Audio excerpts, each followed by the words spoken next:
What is your name? John Monte Odoricio, but everybody calls me Johnny.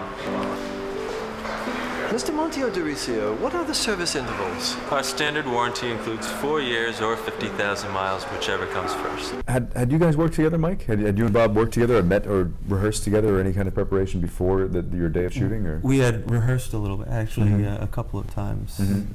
But just, you know, very basic, get together, go through the lines, work on the characters, and work out some blocking, because we weren't able to have obviously weren't able to have the Rolls dealer for rehearsals. We were hardly able to have the Rolls dealership for the shoot. I'll tell you, this is a very interesting incident. We, you know, as happened with every new film director, right? We have a very limited budget. Of course. Rolls-Royce was giving me a favor. They said, okay, before the client comes, you can use the space, and we won't charge you. So I have a very limited time. I have to finish the scene, and we started 8 o'clock. We started 8 o'clock the shooting, really, and we have to get out the Rolls-Royce showroom before 12. And we took longer than 12. 4 hours is nothing for that longer scene. Sure. And I was pushing, and everybody was, oh, let's get it out, because you know it was a big favor they were giving us. They came and they said, oh, okay, we don't have any time, just get out.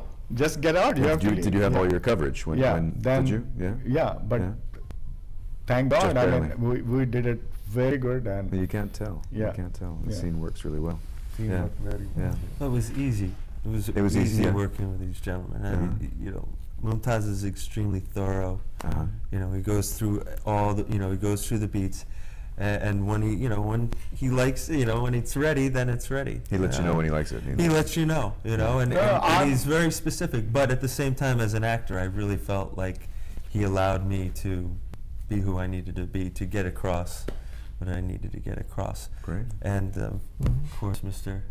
Bob McAndrews was a pleasure to work with. He's just such a natural. And he's so natural on screen. So natural. It's easy for him. And I felt like, as a young actor, I learned a lot. Yeah. And he was very helpful to me in the process and during that day, because it was so hectic getting through, all the material. But he just said, settle down, take it easy, take your time, and you do. You have to take your time, even though it's rushing. Sure. So that was very helpful. So. And one thing I must admit, that I'm so fortunate and lucky to have those skillful actors. And Bob experience, like he worked with all John Huston, he works with Richard Dreyfuss, Raul Julia, and not only he worked with them, he taught them. He is an acting coach. Bob's an acting coach. Yeah. Bob is an acting coach, and here in New York and in Paris and in Spain. And Los Angeles. I spent a lot of time in Los Angeles. I want to tell you one thing that he did that impressed me. I never told you this. With the name of his character, what he had was he had the card printed up with the name of the character. Remember you did that? Yeah. I thought, wow, that's amazing. I can't take credit for it. Just the prop design. I wish I could, but that's so nice of you. My preparation as an actor, but you went out and had the card. This is a method actor. This is a method actor, but he is a method actor, by the way. He graduated from the Actor Studio MFA program, which is probably one of the most prestigious programs in the United States. It's very well known. And it cost a fortune too, right? This is very true. Yeah, a lot of people I know tell me they're still in hock paying for it. Well, I mean, it's part of the whole program. Yeah, but good for you. And do you still follow that, Mike, in your work? Do you follow in your preparation for a role like in Push Button 4? Do you follow that training? Absolutely. It's I was late to acting, and I felt really that I needed a program that would, kind of get me up to speed, so to speak. And I was immersed in it for 3 years, and there's nothing better as an actor than to be completely in it and just and to remove yourself from all other things. Of course, you have your life, and you still have to have your job and pay your bills and all that kind of stuff. But for me, it was a great experience. and I would do it again, and I'd go even further in hock if I had to. It was special. You know, and my instruction started the first day from the moment I auditioned. I actually auditioned for James Lipton, who was everyone knows from the Actors Studio, inside the Actors Studio, very well known. And he was the dean of the Actors Studio at the time. And I remember going into my scene, and it was awful. I did a horrible audition, but for some reason, you know, he liked me. You know, maybe he saw something, and he sent me into the green room. He talked amongst his the other teachers and instructors and judges, and they brought me back out, and they said, look, you know, he said to me, he said, I really felt that you weren't connected enough to your character, and what I want you to do is I want you to think of a secret that you've never told anyone in your life, ever, and then I want you to start in onto the scene. And it really brought me to another level and gave me a better understanding of what acting really is, and it has to be able to be good at it day in and day out, to be able to do 8, 9 shows. And acting, because on film, it's you know, it's like, okay, let's go right now, and then they're changing from another shoot, you know, changing the cameras around. So for me, it was invaluable. Yeah, I needed it.